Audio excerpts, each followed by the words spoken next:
Assalamualaikum warahmatullahi wabarakatuh. Alhamdulillah, assalatu wassalamu ala rasulillah wa ala alihi wa sahbihi wa man tabi'asa bila ma ba'da. Pada pertemuan yang kemarin telah dijelaskan bahwa orang-orang yang telah mencapai ma'rifat kepada Allah ada dua derajat, ada dua kelompok.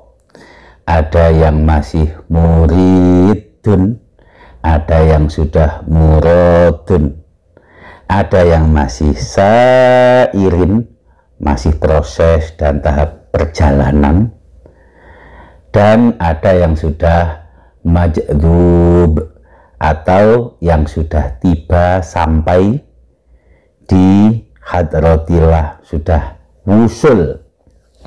Maka orang yang majdzub itu disebut dengan orang yang wasilun, orang yang telah wusul kepada Allah Subhanahu wa Ta'ala. Jadi ada dua kemarin begitu ya. Nah, untuk orang yang sudah wasilun, mereka liyunfik dzu sa'ati min sa'atih, punya kelapangan batin, punya keluasan hati. Orang yang masih sairin, masih proses perjalanan, masih muridun, mereka terbatas, masih belum punya keluasan dan kelapangan batin. Rekan-rekan, teman-teman pengajian Al-Hikam yang saya muliakan, kita akan membaca dan mengkaji hikmah yang ke-31. Ini masih punya kaitan dan punya makna yang sama dengan hikmah yang ke-30 dan 29.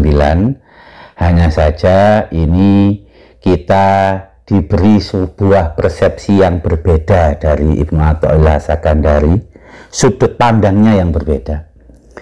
Seperti apa orang yang wasilun, seperti apa orang yang masih sairun gitu. Bisa dirasain orang yang masih sairin, orang yang masih proses, masih dalam tahap perjalanan, belum tiba, belum wasil, itu bisa dirasakan. Orang yang wasilun jelas punya rasa yang berbeda dengan orang yang masih sairun.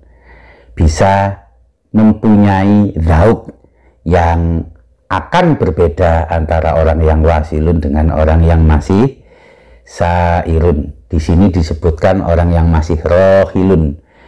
Ini hikmah yang ke-31. Baik, mari kita membaca matan Al-Hikam, hikmah yang ke-31. Mari kita perhatikan. Bismillahirrahmanirrahim. Subhanaka la ilma lana illa ma 'allamtana innaka antal alimul hakim. Qala al-musannif Ibnu Athaillah As-Sakandari, ihtadar rahiluna ilaihi bi anwarit tawajjuhi wal wasiluna lahum anwarul muwajahati. Fal awaluna lil anwari wa haula'i al anwaru lahum li annahum lillah la li syai'in dunahu qulillah thumma zarhum fi khawdihim yal'abun. Saya artikan dulu. Ihtadar rohiluna ilaihi bi anwarit tawajjuhi. Ihtadar rohiluna ilaihi, orang-orang yang masih berjalan menuju Allah, mereka berpetunjuk bi anwarit tawajjuhi, dengan nur-nur tawajjuh, dengan cahaya menghadapi.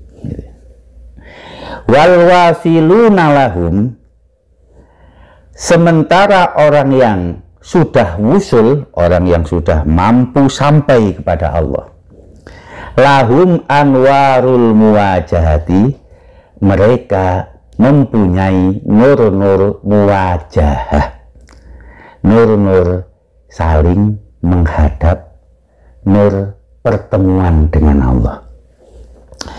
Fal awaluna, orang yang kelompok pertama masih derajat rohilun, itu lil anwari, mereka dimiliki oleh nur. Mereka masih dimiliki oleh nur. Wahaulai, sementara orang yang wasilun, al anwaru lahum, nur-nur milik mereka. Li annahum lillah, karena orang yang wasilun semata-mata karena Allah. La li syai'in dunahu, bukan karena sesuatu apapun selain Allah. Firman Allah, kulillah, katakan Allah. Summa dzarhum fi khawdihim yal'abun, kemudian biarkan mereka tenggelam dan lalai dalam permainan-permainan yang tak punya hakikat. Nah, ini arti harfiah dari hikmah yang ke-31. Nah, mari kita perhatikan. Ihtada ar-rohiluna ilaihi, orang yang masih dalam tahap berjalan menuju Allah. Dia sudah makrifat Allah, mereka sudah mengenal Allah, tapi belum sungguh-sungguh wusul kepada Allah, belum sungguh-sungguh sampai kepada Allah, masih tahap proses berjalan. Mereka mendapatkan petunjuk, mereka mendapatkan hidayah, mendapatkan ma'unah dengan nur tawajuh, anwarut tawajuh, nur cahaya hidayahnya masih tawajuh. Tawajuh itu berhadap, menghadap, itu namanya tawajuh. Untuk mengerti tawajuh itu apa, kita akan baca dulu yang wajah. Wal wasiluna, orang yang sudah sampai dan tiba kepada Allah, orang yang usul, berbeda. Mereka nurnya bukan nur tawajuh, tapi lahum anwarul muwajahah. Mereka punya nur muwajahah. Mereka punya nur bertemu, saling berhadapan dengan wajhullah. Rekan-rekan yang saya muliakan, mari kita maknai, kita mengerti, dan kita fahami. Komitmen dari orang muslim adalah senantiasa menghadapkan dirinya kepada Allah. Fa in hajuka fakul aslamtu wajhiya lillahi. Kalau mereka datang kemudian mereka berhujah banyak sekali menyerangmu dengan berbagai alasan, katakanlah firman Allah, apa? Aslamtu, aku berserah, wajhi, wajahku lillah. Wa manittaba'an, demikian juga orang yang mengikuti. Sifatnya Rasulullah, sifatnya orang-orang yang mengikuti Rasulullah selalu aslamtu wajhiya. Firman Allah Ali Imran. Dalam Al-An'am 79, Allah juga mencontohkan pernyataan dari orang yang mukmin. Inni wajjahtu wajhiya lilladzi fatara samawati wal arda hanifa. Orang yang mukmin senantiasa menyerahkan dirinya, taslim, berserah seutuhnya kepada Allah. Dan oleh Al-Quran itu dibahasakan dengan wajjahtu wajhiya. Oleh karenanya kita ketika sholat, komitmen kita kan itu, inni wajjahtu wajhiya, itu sudah komitmen, Rekan-rekan yang saya muliakan, Kalau dari kita sebagai hamba Allah, orang yang punya komitmen untuk senantiasa aslam tu wajhiyah dan wajah tu wajhiyah, perhatikan juga bahwa kita ini wajah tu wajhiyah, aslam tu wajhi, tujuannya apa? Tujuannya adalah untuk mendapatkan wajhullah, mendapatkan wajhullah. Nah, gitu loh. Wala tatrudil ladzina yad'una rabbahum bil ghadati wal 'ashyi yuriduna wajhah. Al-An'am 52. Wahai Nabi, jangan engkau pernah menolak orang-orang yang senantiasa berdoa dan beribadah kepada Tuhan mereka di pagi dan petang, yuriduna wajhah, yang mereka senantiasa berharap wajhullah. Arum 38. Dzalika khairul lil ladzina yuriduna wajhallah. Arum 39. Wa ma ataitum min zakatin turiduna wajhallah faulaika humul mud'ifun. Oleh karenanya, rekan-rekan pengajian Al-Hikam yang saya muliakan, hamba yang mukmin aslam tu wajhiyah lillah, hamba yang mukmin wajah tu wajhiyah. Tujuannya apa? Dari kita selalu taslim wajah kita kepada Allah, selalu menghadapkan wajah kita kepada Allah.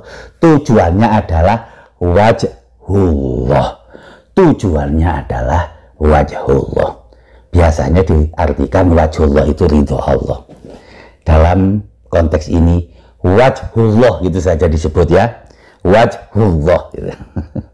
Wajah Allah. Tapi jelas sudah sering kita sampaikan dulu, standar dan patokan yang harus kita pegangi, laisa kamitslihi syai'un, wajhullah. Jadi kita ulangi, orang yang mukmin, seorang hamba yang sudah betul-betul muslim, komitmennya aslam tu wajhi, komitmennya wajah tu wajhiyah, dan itu yang selalu kita ulang-ulang dalam iftitah kita setiap kali sholat. Tujuannya apa? Tujuannya yuriduna wajhallah, tujuannya mengharapkan wajah Allah, ridho Allah. Nah, sudah jelas.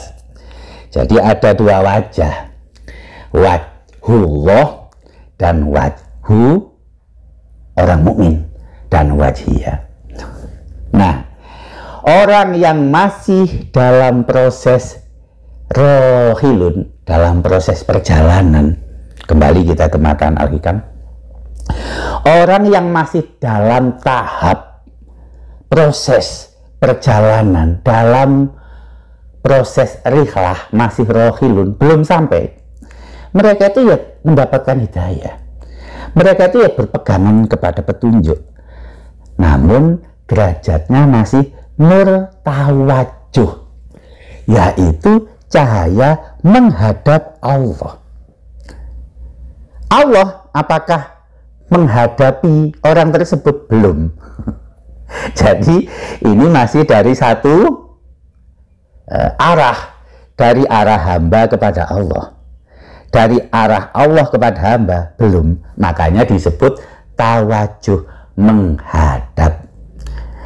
Kalau orang yang sudah wasilun, nurnya itu adalah lahum anwarul muwajah, nurnya itu sudah nur muwajah, saling, ini bahasa harfiah, bertatap muka dengan Allah, saling berhadap-hadapan, kasarnya bisa muwajah, bertemu dengan Allah. Ustadz Sofi itu kalau sedang ceramah itu Pak Haji Akbar seringnya begini, alhamdulillah kita hari ini bisa bermuwajah. Nah, pidato bilangnya bermuwajah, nggak mungkin kan sendirian, tapi dua arah, Ada yang melihat, ada yang dilihat, ada yang menyampaikan, ada yang mendengar. Dalam suasana satu majelis, saling melihat dan saling menyaksikan. Itu namanya muwajahah. Muwajahah sering diartikan majelis pertemuan. Oleh karenanya kita sering, alhamdulillah kita hari ini dapat bermuwajahah. Nah gitu. Orang yang wasilun, ketika menghadap Allah, mereka itu sudah muwajahah. Sementara orang yang rohilun masih tawajuh, masih menghadap, masih sungkem, masih satu arah. Wajahnya itu dari hamba kepada Allah, itu tawajuh. Tapi dari Allah belum tentu itu namanya tawajuh. Tapi kalau muwajahah dari Allah wajhullah, dari hamba wajhiyah, kira-kira begitu ya. Nah, saya ingin membuat ilustrasi dulu lah supaya bisa lebih mudah difahami. Begini loh ilustrasinya ini. Tidak persis gambarannya seperti yang akan saya ceritakan karena ini cuma ilustrasi. Ada pimpinan yang sangat tinggi, pangkatnya sangat tinggi, bos besar. Namanya Gus Bruri, katakanlah begitu ya. Bos besar. Gus Bruri ini bos besar, pangkatnya tinggi. Beliau ini punya derajat yang sangat dihormati. Namanya pimpinan, namanya bos, tentu punya anak buah. Anak buahnya banyak. Namanya bos, pimpinan, pangkatnya tinggi kok. Yang tentu sebenarnya nggak butuh sama anak buah itu. Anak buah bosan ya banyak yang ngantri menggantikan anak buah itu. Namanya bos tentu punya kewenangan dan otoritas yang sangat kuat kepada anggotanya, kepada anak buahnya. Nah begini, anggotanya, anak buahnya yang bekerja kepada pimpinannya ini, kepada Gus Bruri ini, ya, secara kinerja sesungguhnya mereka itu ya bagus. Nggak ada yang nggak bagus, bagus kerjanya. Setiap hari laporan kepada bos, Gus, ini begini pekerjaan beres, ya dikasih upah, dikasih gajinya. Namanya bekerja baik. Tapi rekan-rekan yang saya muliakan, ini fakta di lapangan. Sering kita saksikan.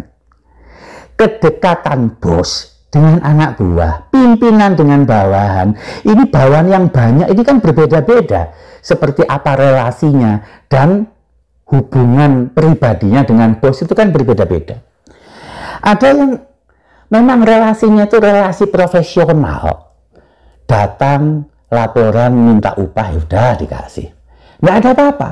Hubungannya hubungan profesional saja.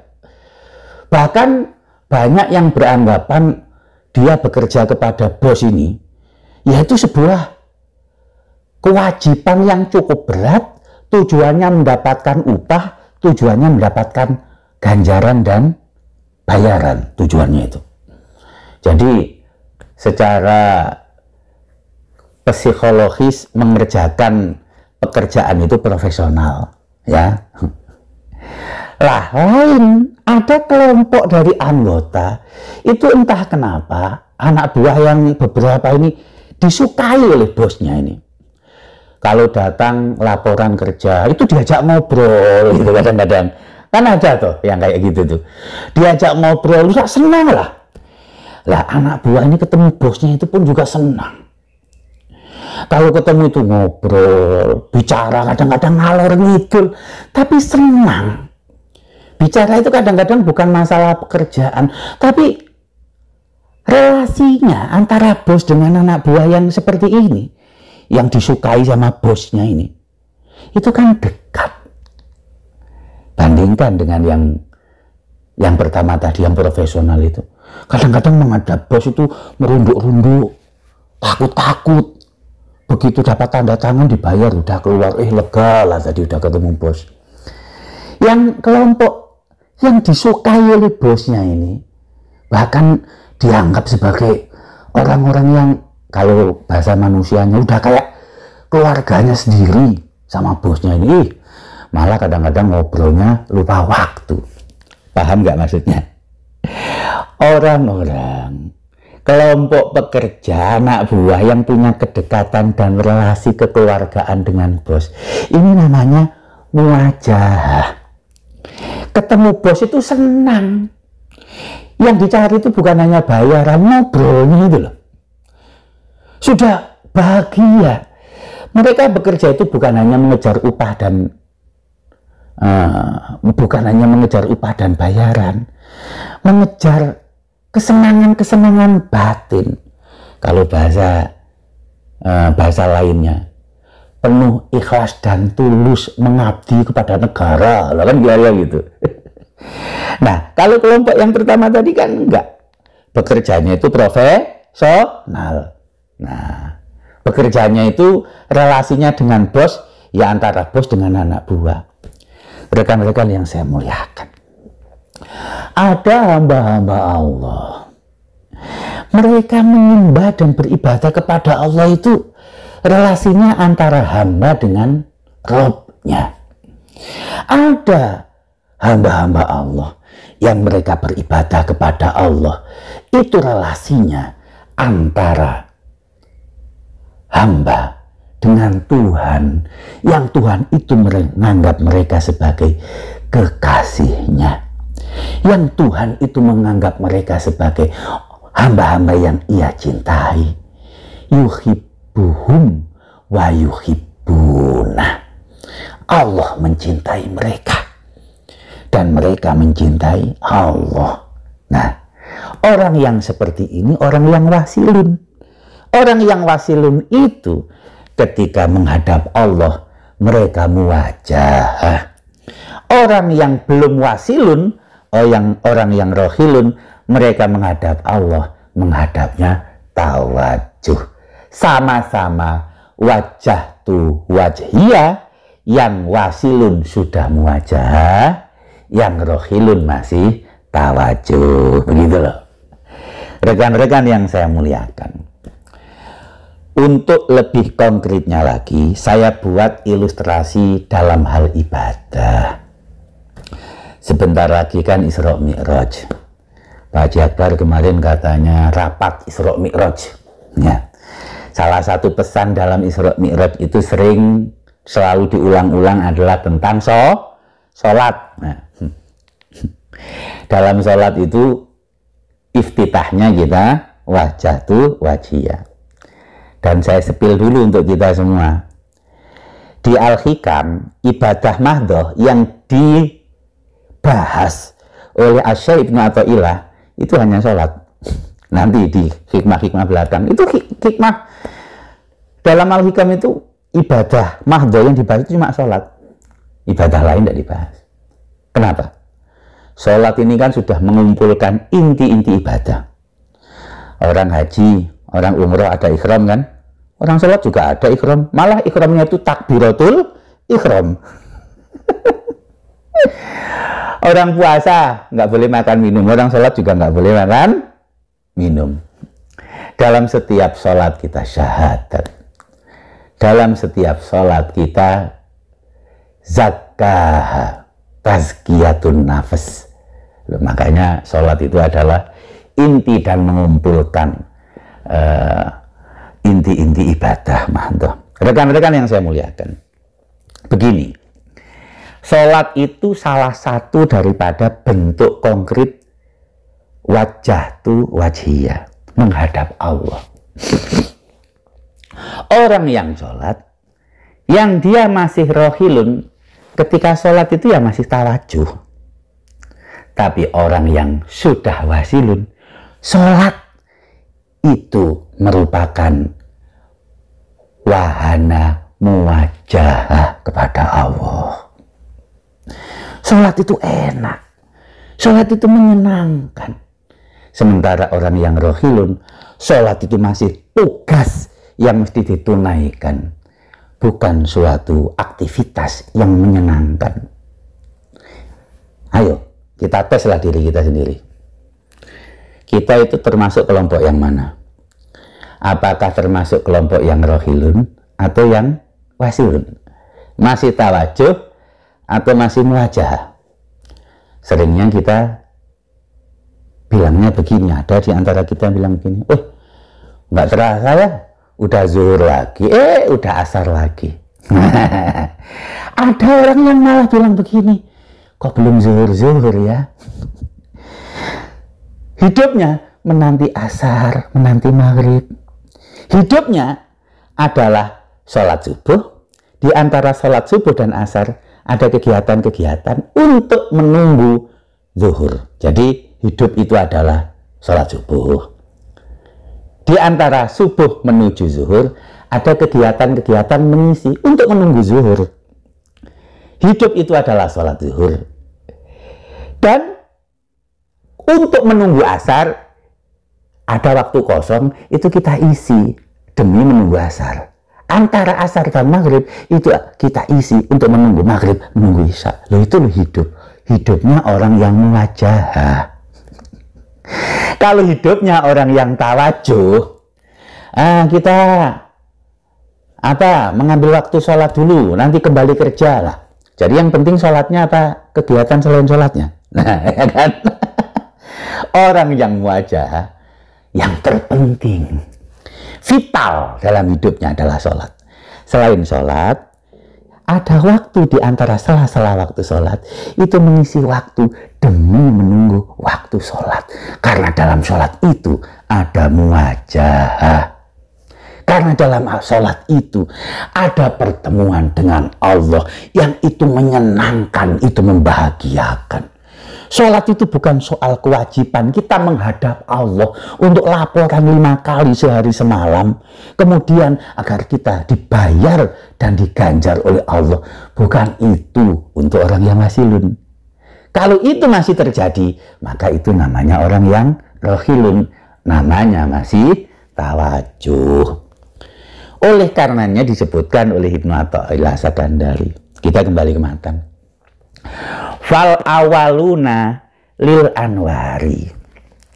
Orang yang rohilun yang pertama, derajat yang masih rohilun, itu lil anwari. Mereka itu seakan-akan dikooptasi oleh nur. Mereka itu seakan-akan mendapatkan beban berupa nur. Makanya mereka dikatakan oleh Ibnu Athaillah, mereka itu dimiliki oleh nur. Sholat itu masih beban. Sholat itu sesuatu yang mengintimidasinya setiap sehari 5 kali. Terintimidasi, aduh subuh, males bangun, dipaksa-paksa, bangun-bangun. Sholat-sholat, bekerja-bekerja, melakukan kewajiban. Tapi lil anwari, sholat subuh itu masih mengkooptasinya, mengintimidasinya. Sholat subuh belum sesuatu yang dimiliki. Kalau orang yang wasilun apa? Wahaula'il anwarulahum. Kalau orang yang sudah wasilun, nur-nur itu menjadi milik mereka. Bukan mereka menjadi milik-milik nur. Gambarannya, sholat itu sudah menjadi sesuatu yang mereka miliki. Bukan sholat yang mengintimidasi dan mengatur waktunya. Justru sholat itu yang disenangi. Justru sholat itu yang dijiwai. Gitu loh. Jadi kita di kelompok yang mana, saudara-saudara? Kenapa? Li'annahum lillah. Karena orang yang wasilun, yang sudah mencapai muwajahah, itu lillah.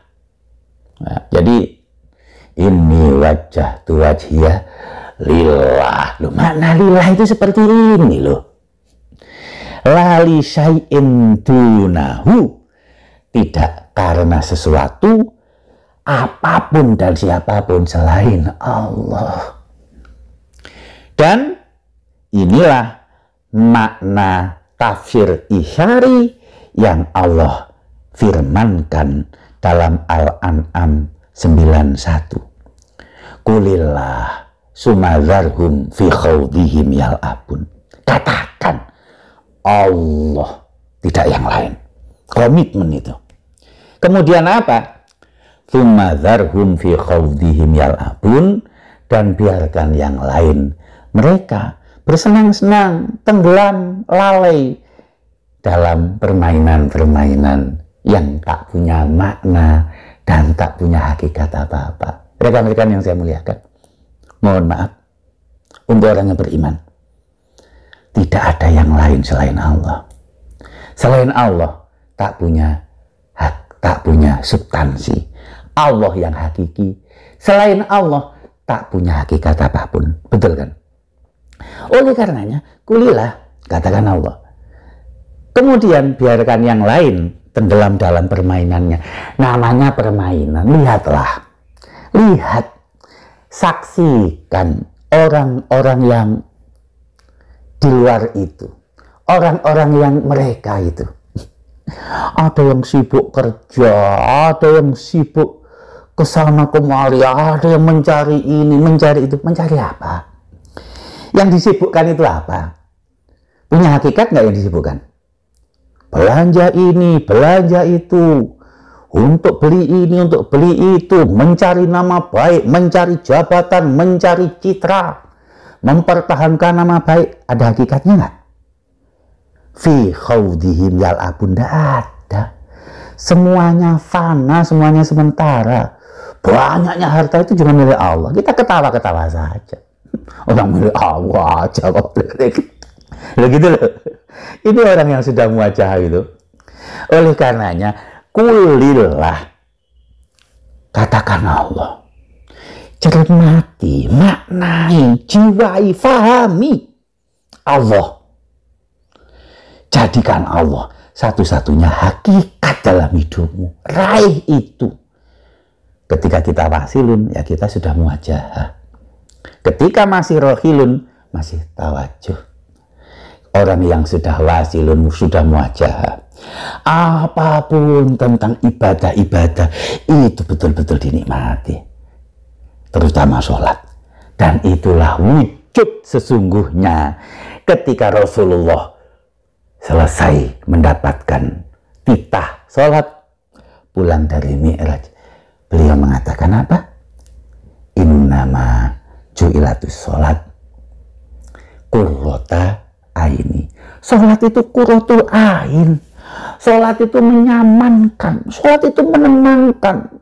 Sholat itu menjadi qurratul ainnya Rasulullah Muhammad SAW. Kenapa? Karena dalam sholat itu ada muwajah dengan Allah. Tidak ada yang lebih nikmat, tidak ada yang lebih bernilai, tidak ada yang lebih hakiki dibandingkan muwajah dengan Allah. Dalam sebuah hadis, Rasulullah juga bersabda, "Al-kamakol, inna sholata mi'rajun lil mu'min." Sholat itu mi'rajnya orang mukmin. Karena di situ ada muwajah. Bukankah muwajahnya Rasulullah dalam mi'raj? Setiap sholat sudah kita ulang-ulang dalam bentuk tasyahud, at-tahiyatul mubarakatuh sholawatu thayyibatulillah. Kemudian Allah menjawab, "Assalamualaikum ayuhan nabi wa rahmatullah wabarakatuh." Masya Allah. Rekan-rekan yang saya muliakan, inilah hikmah yang ke-31. Perbedaan antara orang yang wasilun dengan orang yang rohilun. Apakah orang yang rohilun tidak bisa menjadi wasilun? Kenapa? Enggak, ya pasti bisa. Bukankah dia masih proses? Tinggal prosesnya bisa sampai atau tidak, gitu saja loh. Apakah orang yang wasilun seterusnya akan wasilun? Belum tentu. Bisa jadi orang yang wasilun itu hari ini mereka muwajahah, besok atau lusa mereka akan terdegradasi, turun derajat menjadi orang yang masih rohilun. Bisa jadi. Karena proses daripada rohilun dan wasilun, proses daripada wusul dan rihlah, itu adalah belum tentu selalu istiqomah terdapati dalam diri seorang mukmin. Baik rekan-rekan, itulah yang bisa saya sampaikan. Mudah-mudahan kita yang selalu wajah tu wajia ini betul-betul at-tahiyatul mubarakatuh sholawatu thayyibatulillah bisa mencapai derajat muwajahah, yaitu derajatnya orang yang wasilun, orang yang bukan saja menghadap Allah ketika beribadah, tapi senantiasa berhadap dan menghadap Allah serta mendapatkan wajah dari Allah Subhanahu wa taala setiap saat, setiap waktu. Karena begini loh rekan-rekan yang saya muliakan, ya. Secara syariat, fa ainama tuwallu fawalli wajhaka syatrul masjidil haram. Apa? Fawalli wajhaka syatrul masjidil haram. Secara syariat, kita itu mesti menghadapkan wajah kepada Masjidil Haram. Secara hakikat, dalam Al-Baqarah 115, walillahil masyriq wal maghrib fa ainama tuwallu fasamma wajhullah. Dimanapun kalian menghadap itu ada wajhullah, maka Allah itu wasi'un alim, ya kan? Itu hakikatnya. Fa ainama tuwallu fasamma wajhullah, itu hakikatnya. Secara syariat, ainama kuntum fawallu wujuhakum syatroh. Apa itu? Syatro Masjidil Haram. Sholat itu ya harus menghadap Masjidil Haram, menghadap kiblat. Kan ada dalilnya dalam Al-Baqarah 115. Itu dalam konteks hakikatnya, begitulah. Baik, inilah yang bisa saya sampaikan. Mudah-mudahan bermanfaat. Kita ulang-ulang lagi, karena belajar itu bukan sekali dua kali, berkali-kali. Mudah-mudahan bisa kita pahami apa yang baik dari Allah, bisa kita mengerti dan kita amalkan. Apa yang buruk dari pribadi kami, mudah-mudahan kita bisa menjauhinya. Alafa minkum, itina syiratal mustaqim. Assalamualaikum warahmatullahi wabarakatuh.